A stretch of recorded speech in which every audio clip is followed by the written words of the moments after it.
तो वो जो सतनाम का जो जाप है आपका, आपको 7 नाम तो पहले दिए जाते हैं, 5 नाम तो ये इन यहाँ के भगवानों से हमने अपना ऋण मुक्त होना है, इनकी कमाई करके इनका कर्जे से मुक्त होना है, या कमाई इनको दे देंगे हम, ये हमें छोड़ देंगे। और जो 2 मंत्र हैं इसमें फर्स्ट एंड लास्ट 7 मंत्रों में ये परमात्मा की भक्ति पैरेलल करवाई जा रही है आपकी। ऐसा हो जाता है कई बार, क्योंकि ये साधना कर प्रथम मंत्र मिला है और किसी कारण से मृत्यु हो जाती है तो उस प्राणी का मनुष्य जीवन तुरंत मिल जाता है, उसको तुरंत 1 साल के अंदर अंदर मनुष्य जीवन पाओगा वो, ये गारंटीड बात है। अगर इस नाम को लेकर भी और नाम लेने के घंटे बाद भी डेथ हो जाती है तो भी मनुष्य जीवन मिलेगा। इतना जबरदस्त मंत्र है भगवान का प्रथम मंत्र। फिर जो 2 मंत्र का जाप है सतनाम जो है, इसमें एक ओम मंत्र है। कई भक्त भ्रमित हो जाते हैं, कहते हैं जी ये मंत्र तो उन 5 नामों में भी है, और फिर दूसरे का पता चलता तब भी कहते हैं ये उनमें भी है। पुण्यात्माओं, एक जड़ी होती है, उस जड़ी को 5-7 जड़ियों में मिला दिया जाए तो उसका गुण अलग होता है, और उनका 2 अलग से, और उसकी विधि खाने की अलग हो बनाने की, तो उसका गुण अलग होता है, वो अलग अफेक्ट करती है। तो ये मंत्र है, इनको ऐसे यूज करेंगे तो ये लाभ देंगे, और ऐसे उनका प्रयोग करेंगे तो वो ये लाभ देगा। इतना समझना, भ्रमित ना होना, क्योंकि ज्ञान हमारे को था नहीं, अब ये ज्ञान मिला है तो अब हम वकील बन जाते हैं। अब यहाँ वकालत नहीं चलेगी आपकी, आपका समर्पण चलेगा।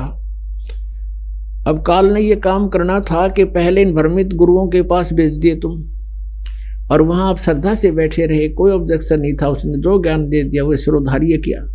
अब जब ये ज्ञान सच्चा आया और सबसे भिन्न है तो वकील बन जाता है ये मन, ऐसा कैसे हो गया। और वहां ना बोला एक दिन भी तू 20-30 साल खो दिए, गुआ दो रहे, वहां ना तेरे मन में कभी आई, क्योंकि इसको पता है कि यहाँ चला गया तो मन काल को पता है कि यहाँ चला गया, तेरे हाथ तक गया, छूट गई और पार होगा।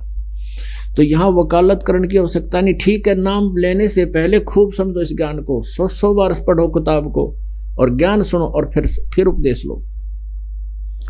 उपदेश लेने के बाद फिर आप इस दास के प्रति या इस ज्ञान के प्रति बकवास मन में आती है तो नाम खंड हो जाएगा आपका। फिर समर्पित कीजिए। अगर आपको ज्ञान समझ में आ जाता है तो कहते हैं फिर परमात्मा को जब ये ज्ञान समझ में आ गया उपदेश लेने के बाद, तो गुरु जी को एज ए गॉड ट्रीट करना चाहिए। गुरु जी को भगवान मानकर अपनी यहां से छूटने का प्रैक्टिकल करना चाहिए। जैसे एक गणित का प्रश्न आता है ब्याज का, और उसमें ये कहा जाता है कि मूलधन ज्ञात करो। वो मूलधन तो करोड़ों रुपए का होता है, और उसमें सबसे पहला फार्मूला ये है, ये मानना पड़ता है, मान लो मूलधन 100 रुपये है। वो 100 रुपये मूलधन नहीं होता, लेकिन वो 100 रुपयों को मूलधन माने बिना वो इक्वेशन सुलझा नहीं, वो प्रॉब्लम हल हो नहीं सकता, वो प्रश्न हल नहीं हो सकता। तो उसमें 100 रुपये मूलधन मानना पड़ेगा। उस 100 रुपये मूलधन से वो हमारा ओरिजिनल मूलधन मिल जाएगा आपको। यानी आपको, आप जी ने गुरु जी को ये मान करके आज हमारे सामने भगवान बैठे हैं। गुरु जी भगवान नहीं है, इस दास को अपनी स्थिति का पता है, लेकिन आप जी ने ये रिहर्सल करनी पड़ेगी ना, या बात आपकी कद्दे भी ना सुन जाए। तो इस दास के स्थान पर भगवान होता तो आप कैसे ट्रीट करते? जिनको कुछ परमात्मा का पूर्व आभास है, पिछले जन्म के पुण्य है, वो तो आज भी उसी तरह हैं। लेकिन कुछ दिनों में जो नए नए आए हैं वैसे अपना मनमुखी साधनाएं कर रहे थे, तो उनको धीरे धीरे ये ऐसा अभ्यास हो जाएगा। तो ये सोच लो जैसे परमात्मा आए थे, 120 वर्ष बनारस में रहकर चले गए, और उसी को पाने की हम ट्राई करें, वो हमारे सामने बैठा। यदि हम उस दिन जब वो मालिक आए थे हम उनको भगवान मानकर स्वीकार कर लेते तो हमारे अंदर खरपतवार पैदा नहीं होते, बकवाद नहीं आती, और ना हम किसी की सुनते जो परमात्मा से दूर कर दिए। उस समय हमारे कोई नकली अज्ञानी गुरुओं ने और बता दिया कबीर तो अशिक्षित है, ये क्या जाने वेद और शास्त्रों को, ये संस्कृत भाषा नहीं जानता है, ये सब झूठ बोलता है। तो हमने यह मान ली इस बात को कि गुरु जी जो है कबीर साहब अशिक्षित हैं और ये वेदों और गीता जी आदि को नहीं समझ सके, समझ ही नहीं सकते क्योंकि ये संस्कृत नहीं जानते। और जो ब्राह्मण लोग थे, गुरु थे, मंडलेश्वर थे, संत ऋषि थे, हम ये सोचा करते ये संस्कृत भाषा जानते, इन्होंने सदग्रंथों को सही जाना होगा। और कबीर जी के बारे में जब वो ईर्षावश वो अन्य गुरु कहा करते थे तो हमने वो स्वीकार कर लिया। हमने अपने भगवान पर विश्वास नहीं हुआ कि ये भगवान है, ये झूठ नहीं बोल सकते, जिस कारण से हम फिर यहीं रह गए। तो परमेश्वर उसमें अपनी सारी सब भेद उसमें लिखकर चले गए कि मैं ऐसे बताता हूं, ये मान नहीं रहे। और आज वही बातें प्रमाणित होगी सदग्रंथों में कि जो 600 वर्ष पहले परमेश्वर कहा करते थे वो सच्ची थी। और जो नकली गुरु थे ये संस्कृत के महर्षि थे, केवल ये भाषा के महर्षि थे, आध्यात्मिक ज्ञान के महर्षि नहीं थे। ये व्याकरण के ऊपर कुश्ती करेंगे। व्याकरण का क्या लिंक है भगवान की भक्ति में? भगवान का ज्ञान सिंपल लैंग्वेज में, अपनी साधारण भाषा में कोई भी कुछ बोल दे उस ज्ञान समझ में आना चाहिए, इतनी सी बात थी। ये पहाड़ बना रखा था और अब आपके समक्ष ये तत्व ज्ञान इतनी सिंपल लैंग्वेज में आ गया कि आम बच्चा भी समझ सकता है इसको और बूढ़ा बुजुर्ग भी समझ सकता है। ज्ञान ही तो है ये। इसको संस्कृत में बोलकर समझा दो, चाहे हिंदी में या अपनी लोकल लैंग्वेज में, जिसकी जो क्षेत्रीय भाषा है उसमें भी समझा सकते हो। वो ज्ञान समझ में आना चाहिए। तो हमने सबसे पहले गुरु को भगवान मान कर फिर अपना रिहर्सल करनी होगी।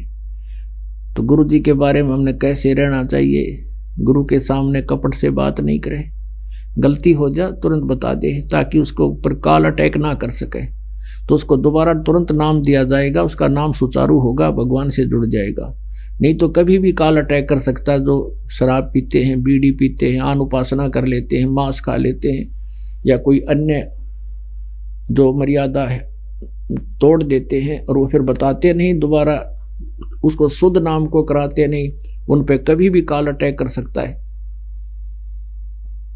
तो इसलिए अपना गलती को हो भी जाती है क्योंकि इस भयंकर लोक है, तो तुरंत मालिक से सुचारू करवाओ, दोबारा जुड़ाओ कनेक्शन को। कनेक्शन कटने के बाद पावर आएगी नहीं, आपके घर पे बिजली नहीं आएगी, कोई भी काम नहीं होगा।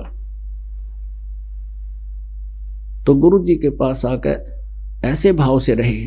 तो वहां हम जब जाएंगे त्रिकुटी के ऊपर, वहां परमेश्वर हमें मिलेंगे इस दास के रूप में। और जैसी भी इस दास के प्रति आपकी यहाँ भावना होगी, वो स्वप्न होता है तो यहाँ शरीर छूट जाएगा। आप स्वप्न में कई बार ऐसे जाते हो, ऐसे ही वहां जाओगे और आपको लगेगा जैसे हम सचमुच यहाँ आ गए। तो वहां आपसे कोई पूछने की आवश्यकता नहीं, आपके अंदर अपने आप आपका पारदर्शक शरीर है वहां पर। और अंतःकरण में जो भी होगी आपकी बाहर दिखाई दे, जैसे आंखों के अंदर से आप देख रहे हो अपनी भक्ति के लक्षण, तो वहां आप इनको पढ़ सकोगे कि ये किसके हैं और कैसे थे। तो वहां भगवान आपको फिर जिनके सारे नंबर पूरे होंगे, भक्ति सही होगी, उनको साथ लेकर धर्मराज के दरबार में जाता है। और वहां कहते हैं कि ले भाई अपने ओम नाम की कमाई तुम रख लो, इसकी भक्ति। जो सतनाम के अंदर 2 मंत्र हैं, एक ओम एक तत्। गीता जी अध्याय नंबर 17 के श्लोक नंबर 23 में सच्चिदानंद घन ब्रह्म की भक्ति, उसकी प्राप्ति के लिए, पूर्ण मोक्ष के लिए इन 3 मंत्रों का विधान बताया है कि नथिंग एल्स, बस यही मंत्र है। और फिर ये भी ऑप्शन छोड़ रखा है कि तत्वदर्शी संत बतावेगा पूर्ण और ज्ञान दो, इससे भी भिन्न होगा हटके, और वो सच्चिदानंद घन ब्रह्म की वाणी से ही बताएगा। तो सच्चिदानंद घन ब्रह्म की वाणी में प्रथम मंत्र अलग से है जिसमें ये 7 मंत्र हैं, और 2 मंत्र ये सतनाम है, और तीसरा एक आदि नाम है जिसको सार नाम कहते हैं। वो सत नाम से जाना जा, वो कोड वर्ड है उसका सत। जैसे गीता जी अध्याय नंबर 17 के श्लोक 23 में ओम तत्सत है। ओम और तत् ये 2 अक्षर का है, ये तो एक सतनाम बन जाता है। तो इस सतनाम में 2 अक्षर हैं। पहला जो अक्षर ओम है, इसका श्वास उस श्वास से सिमरण करना होता है। तो और दूसरा कोड वर्ड है तत्, वो दास बताएगा, या जिसने सतनाम प्राप्त है वो भक्त खूब जानता है। तो इस ओम नाम की कमाई जो यानी ब्रह्म सत्र की जितनी पूजाएं हैं, यहाँ धार्मिक यज्ञ आपसे कराए जाते हैं। ये एक यज्ञ धर्म की, दूसरी यज्ञ ध्यान, तीसरी यज्ञ हवन की, चौथी यज्ञ प्रणाम, 5वीं यज्ञ ज्ञान की। तो ये यज्ञ और ओम नाम का जाप ये काल का ही ऋण उतारने के लिए है।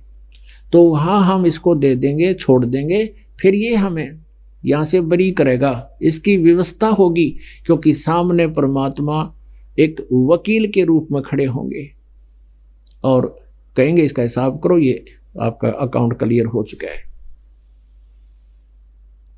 जैसे आप जी ने श्रीमद् भगवद गीता अध्याय नंबर 18 के श्लोक नंबर 62 में पढ़ते हो बहुत बार, और अरदास भी बहुत बार आपको दिखा चुका है। तो उसमें ये कहा कि मेरे सतर की अर्जुन तू सर्वभाव से उस परमेश्वर की शरण में जा जिसकी कृपा से तू परम शांति को और सनातन परम धाम को प्राप्त होगा। तो एक तो ये सिद्ध हो गया कि गीता ज्ञान दाता से कोई और है, वो परमेश्वर है, और उसी की कृपा से हम पूर्ण मोक्ष प्राप्त कर सकते हैं और वहां जा सकते हैं जहां जाने के बाद फिर लौटकर कभी संसार में नहीं आते। गीता जी अध्याय नंबर 15 के श्लोक नंबर 1 से लेकर 4 में ये प्रमाण है। उल्टा लटका हुआ संसार रूपी वृक्ष है, ऊपर को इसकी जड़ है, वो पूर्ण परमात्मा है। उस जड़ से ही समझो पूरे पेड़ को आहार प्राप्त होता है, और तीनों गुण रूपी शाखाएं हैं ये। और जो संत इसके विषय में सभी भाग बता देता है, तना कौन भगवान है, डार कौन भगवान है, शाखा कौन भगवान है, जड़ कौन भगवान है, पत्ते क्या हैं, तो वो तत्वदर्शी संत है। तो तत्वदर्शी संत के प्राप्ति के उपरांत 15वें अध्याय के 4थे श्लोक में कहा कि उसके पश्चात परमेश्वर के उस परम पद की खोज करनी चाहिए, जहां जाने के बाद साधक फिर लौटकर कभी नहीं आते। गीता जी अध्याय नंबर 4 के श्लोक नंबर 5 और 9 में, अध्याय नंबर 2 के श्लोक नंबर 12 में, अध्याय नंबर 10 के श्लोक नंबर 2 में गीता ज्ञानदाता अपनी सतिथि बताता है कि अर्जुन तेरे और मेरे बहुत जन्म हो चुके हैं, तू नहीं जानता मैं जानता हूं। तो इसे सिद्ध हो गया कि गीता ज्ञानदाता की साधना करने वाले को सनातन परम धाम शाश्वत स्थान नहीं मिल सकता। शाश्वत स्थान वो है कि जहां जाने के बाद साधक फिर लौटकर कभी संसार में नहीं आते। तत्वदर्शी संत की प्राप्ति के उपरांत 15वें अध्याय के 4थे श्लोक में कहा, उसके पश्चात उस तत्व ज्ञान रूपी शस्त्र से अज्ञान रूपी सब अंधकार को काट के, यानी तत्व ज्ञान से समझकर उसके पश्चात परमेश्वर के उस परम पद की खोज करनी चाहिए, जहां जाने के बाद साधक फिर लौटकर कभी संसार में नहीं आते। आज दिन के सत्संग में भी आपको ये कंसेप्ट क्लियर किया था, क्योंकि ये आप बच्चे हो, विद्यार्थी हो, दास या आध्यात्मिक टीचर है, तो आपको रह रह कर ये ज्ञान कंठस्थ कराया जाएगा। बहुत बार सारा वर्ष आपकी रिपीटेशन कराई जाएगी, जब जाकर आपके हृदय में ये ज्ञान समाओगा। और दूसरा ये समझो कि जब तक हम रोगी हैं, हमने पूरा औषधि खानी पड़ेगी, समय पर वो टेबलेट वही होती हैं, और दोनों टाइम फांकी मारनी पड़ेगी, तभी स्वस्थ होंगे। तो फिर क्या बताया कि वहां जाने के बाद फिर लौटकर कभी संसार में नहीं आते। गीता जी अध्याय नंबर 8 के श्लोक नंबर 13 में गीता ज्ञानदाता कहता है कि ओम इति एकाक्षरम ब्रह्म व्यवहारण माम अनुसमरण यह प्रयाति तजन देहम सयाति परमाम गतिम। मुझ ब्रह्म का एक ओम अक्षर है, नथिंग एल्स, और अंतिम श्वास तक इसका जो सिमरण करता हुआ शरीर छोड़कर जाते समय इसका उच्चारण करके सिमरण करता हुआ जाता है, वो परम गति को प्राप्त होता है। ओम से मिलने वाली परम गति वो क्या है, वो ब्रह्मलोक तक पहुंच जाता है। और गीता जी अध्याय नंबर 8 के श्लोक नंबर 16 में कहा कि ब्रह्मलोक पर्यंत भी पुनरावर्ती में, वहां गए हुए भी जन्म मृत्यु में आते हैं। वो शाश्वत स्थान नहीं है कि जहां जाने के बाद फिर लौट कर कभी नहीं आते। यानी ओम की साधना से भी, ब्रह्म सरपुरुष की साधना से भी शाश्वत स्थान नहीं मिला और वो पूर्ण मोक्ष नहीं हुआ, जहां जाने के बाद कभी लौट कर नहीं आते। तो इससे सिद्ध हो गया कि ब्रह्म की साधना भी व्यर्थ है। व्यर्थ है मैंने इनकम्प्लीट है। वो परम शांति और सनातन परम धाम नहीं मिल सकता जो 18वें अध्याय के 62वें श्लोक में कहा है कि अर्जुन तू सर्वभाव से उस परमेश्वर की शरण में जा, उसकी कृपा से ही तू परम शांति को और सनातन परम धाम को प्राप्त होगा। अपने आत्मा, अब गीता जी अध्याय नंबर 18, यो लास्ट अध्याय है, अंतिम, और 62 से लेके आगे तक ये लास्ट श्लोक है, मंत्र है, और 66 तक निर्णायक ज्ञान दिया। आगे फिर और अन्य बातें कुछ और टाइप की बोली है। यहां तक एक भक्ति से लिंक है इसका। और यहां ये क्या कहता गीता ज्ञानदाता 18वें अध्याय के 62 में, तो ये कह दिया कि तू सर्वभाव से उस परमेश्वर की शरण में जा, उसकी कृपा से तू परम शांति को और सनातन परम धाम को प्राप्त होगा। ठीक है। उसके बाद फिर 18वें अध्याय के 63वें श्लोक में कहा है कि अर्जुन, ये गुप्त से गुप्त ज्ञान, जो गीता वाला ज्ञान मैंने तेरे ताई कह दिया।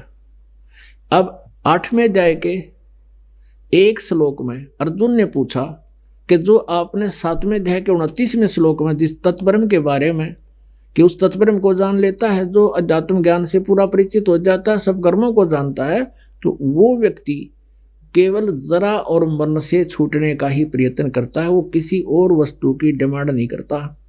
जरा में वृद्धावस्था, बुढ़ापा और मरण मृत्यु, ये दोनों कहर है इस जीव के ऊपर।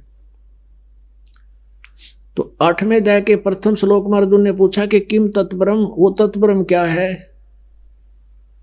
कि जिसके जानने के बाद इंसान यहाँ की किसी वस्तु की डिमांड नहीं करता, केवल यहाँ से पीछा छुटवाने की ही चेष्टा करता है।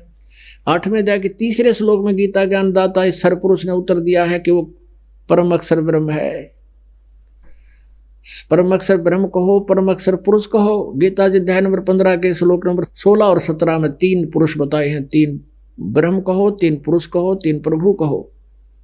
सर पुरुष और अक्षर पुरुष, इनकी स्थिति बताई है कि ये भी नाशवान है। इनके अंतर्गत जितने प्राणी हैं वो भी नाशवान है, और जीवात्मा तो किसी की नहीं मरती, कुत्ते की भी ना मरती, वो तो अलग बात है।